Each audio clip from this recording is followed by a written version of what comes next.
Yes sir. आपको के बीच कुछ बताने वाला हूं, ध्यानपूर्वक उस बातों को ध्यानपूर्वक सीखिए। समझ पा रहे हैं? सबसे पहले मैं बात करूं, आप लोग जिस जगह पे बैठकर सीख रहे हैं, जिस जगह पे काम करने के लिए आए हैं, उस जगह का नाम है RSTX PPA Begusarai franchise of village training India private limited. आखिर ये ग्लेज क्या है? ग्लेज कंपनी के बारे में बात करूं तो ग्लेज कंपनी आज से करीब 20 साल पहले 10 अगस्त 2003 ईस्वी से चल रही है और इस कंपनी के 2 फाउंडर डायरेक्टर्स हैं। अगर उनके नाम बताऊं तो आप लोग अपनी जगह पर जोरदार तालियों के साथ, धमाकेदार तालियों के साथ स्वागत कीजिएगा, क्योंकि उनको शख्स की वजह से आज सैकड़ों नहीं, हजारों नहीं, लाखों लोग कामयाब बैठे हुए हैं।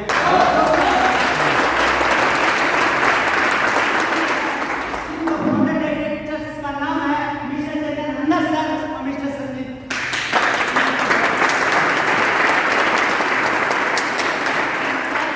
और भी बहुत सारे डायरेक्टर्स हैं जो कहीं ना एक समय 0 लेवल पे हुआ करते थे, लेकिन आज वो डायरेक्टर्स बने हैं। उसी के साथ साथ बहुत सारे ऐसे कामयाब पर्सन हैं।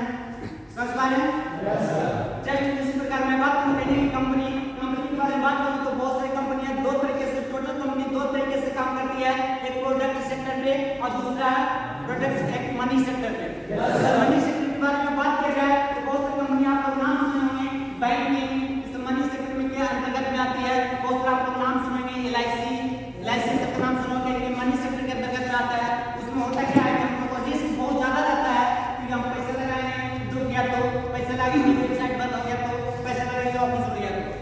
लेकिन हम लोग कहीं प्रोडक्ट सेक्टर पे काम करते हैं और इस प्रोडक्ट सेक्टर पे काम करते हैं, हम लोग का बहुत सारे कहीं प्रोडक्ट है और उसके बारे में अगर बात किया जाए तो बहुत कम पड़ेगा। समझ पा रहे? उससे पहले कंपनी के बारे में 2 मिनट बात करना चाहूंगा। ये कंपनी 10 अगस्त 2003 को स्टार्ट हुआ और आज कहीं ना कहीं 20 साल 21वां साल कदम रखने वाली है। उसी प्रकार हमारी कंपनी से शुरुआत उसका रजिस्ट्रेशन नंबर भी है 062696 पैन नंबर भी है, पैन नंबर भी है, पैन नंबर भी है, pan number 0688CG10 pan number DELG06713। उसी के साथ साथ रजिस्ट्रेशन होने के बाद बहुत सारी कंपनियां विकसित की और आज कंपनियों के अंतर्गत एक प्रोडक्ट नहीं, बहुत सारे प्रोडक्ट्स हैं। जैसे कंपनी कोई भी हो, जैसे कि ब्रांड है, जैसे बाहर में बहुत सारी कंपनियां, टाटा है, बाटा है और बहुत सारा बिरला है, ऐसे बहुत सारा कहीं प्रोडक्ट है, बहुत सारी कंपनियां हैं, सब में कोई ना कोई किसी का ब्रांड है। उसी प्रकार हमारी कंपनी का एक ब्रांड है जो है गैलवे ब्रांड।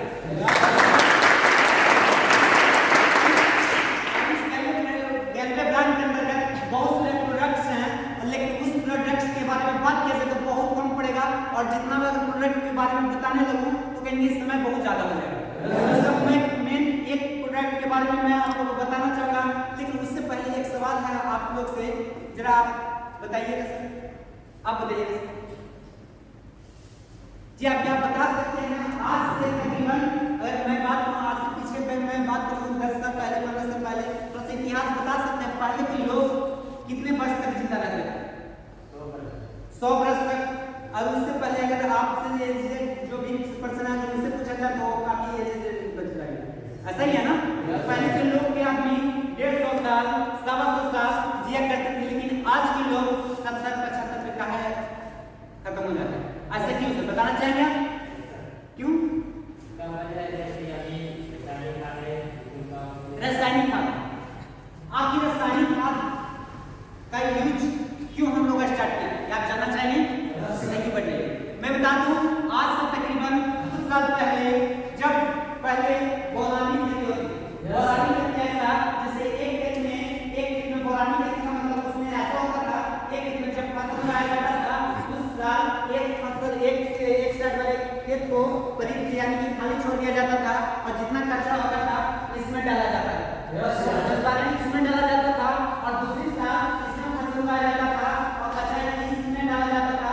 ऐसा इसलिए किया जाता था क्योंकि जमीन से जो पोषक तत्व है, जो फसल फसल जड़ से लेकर फसल के माध्यम से हम लोग के पेट में आता है, लेकिन जब इसमें जितना भी पोषक तत्व, अगर मिट्टी का पोषक तत्व अगर फसल ले लेगा तो मिट्टी के पास पोषक तत्व नहीं बचेगा, इसलिए नेक्स्ट साल इसमें पूरा कचरा डाला जाता था ताकि इसमें पोषक तत्व की मेंटेन हो सके। तो इसी चीज को देखते हुए कहीं ना कहीं जिसमें बीच में 1960 ईस्वी के लगभग में खाद्यान्न की कमी हो गई और जिसके कारण से हम लोग को कहीं पूरा खेत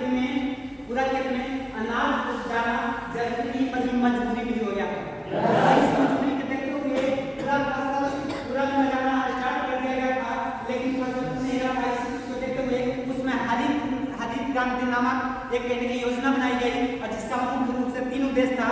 पहला उद्देश्य जैसा कि था संकर बीज यानी उच्च किस्म का बीज लगाना था, उच्च किस्म का बीज मतलब पैदा करना था। और दूसरी है नहर और नाला का विकास, और तीसरी था वो रासायनिक खाद। क्योंकि हम लोग टोटल खेत में हम लोग कहीं उपज जा रहे थे, तो जितना भी रासायनिक जितना भी मतलब पोषक तत्व था फसल के माध्यम से हम ऊपर तक चलाता था, और जमीन के पास पोषक तत्व नहीं रहता था।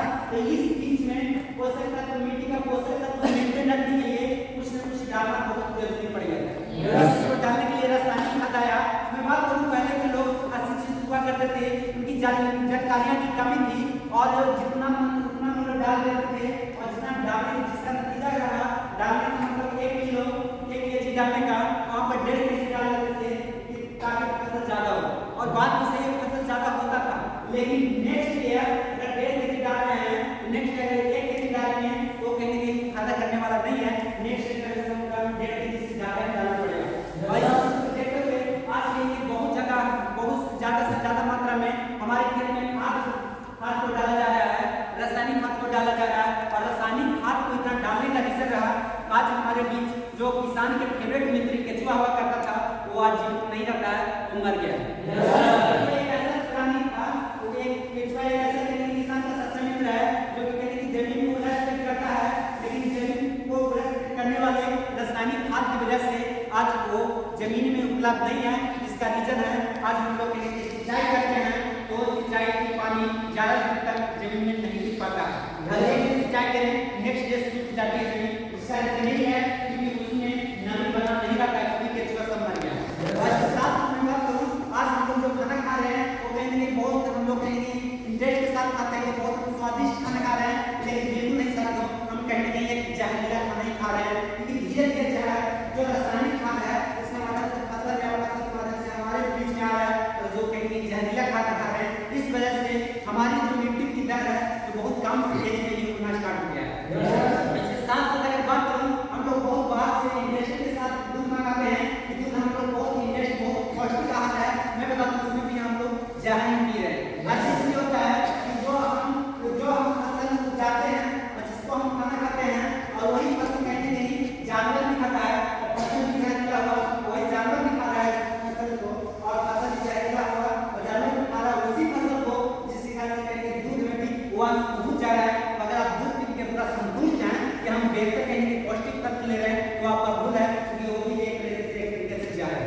इस चीज को देखते हुए कहीं कहीं हमारे बीच हमारे जो मॉनिटराइजेशन है इनका सोच कहीं कहीं बहुत विशाल बहुत बड़ा है।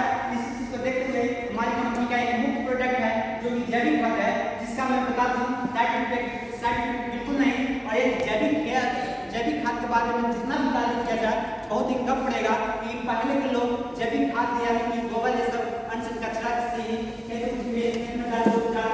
और फसल बेहतरीन रूप से उपज पाता था, और लोग स्वस्थ हुआ करते थे।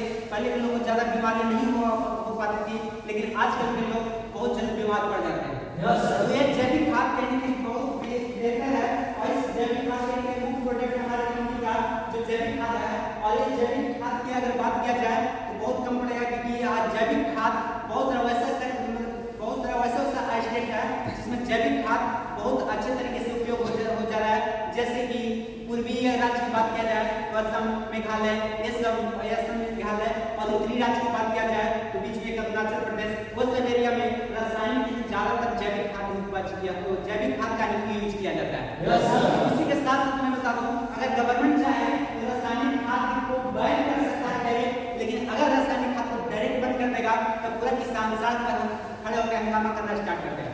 ऐसा क्यों? इसलिए साथियों, क्योंकि जो फसल है, जो खेत में फसल है, सब लत लग गया है रासायनिक खाद। अगर नहीं मिलेगा रासायनिक खाद तो फसल बेहतर तरीके से उपज नहीं पाएगा।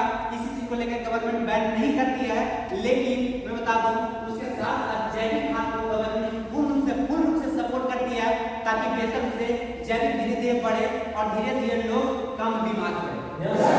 और